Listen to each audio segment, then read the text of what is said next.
Hi, my name is Thomas Frankie and I'm a structural engineer with WJE. I'm here today in the Janney Technical Center to demonstrate some of our capabilities for non-destructive evaluation. One problem that owners often have is that they don't have their drawings or they don't know where their drawings are. Either they have an older structure or they've acquired a property from a previous owner who didn't pass along that information to them. And if they notice an issue with their structure, or if they are trying to make a modification to their structure, they need to understand what they have to work with, and we can help them with that.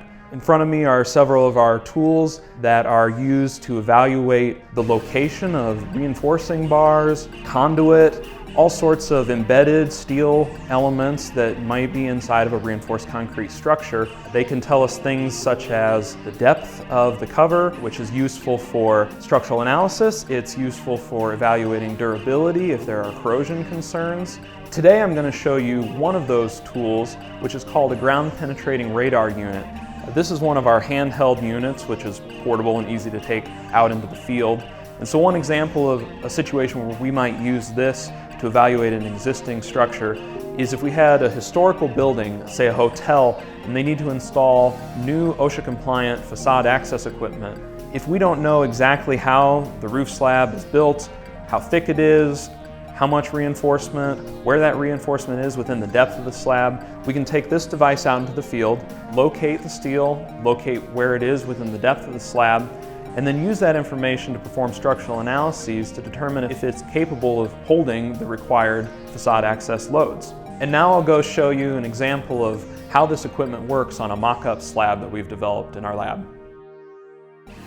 So now we're here in the lab, and we have this mock-up slab that's been designed to place reinforcing bars of different sizes at varying depths across the slab. And the way this device works is you take a linear scan, and the wheels track the distance that you're moving, and then at the same time it's emitting a radar wave.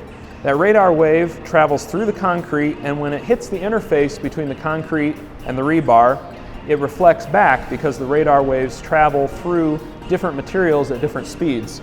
And so we see that reflection, and the transit time, the time that it takes for the wave to go down and to bounce back, is then converted to tell us our depth of the reinforcing bar, and then the position of the wheels shows us when we're over the top of the bar, and that signal is at the shallowest location. So in that historic hotel example, we scanned the roof and we determined that the owner actually did have a roof that needed some additional considerations before they could meet those required loads. And with that knowledge, the owner was able to make a slight modification to the design in order to get the system installed that they needed to meet their requirements. Thank you for stopping by the Janney Technical Center.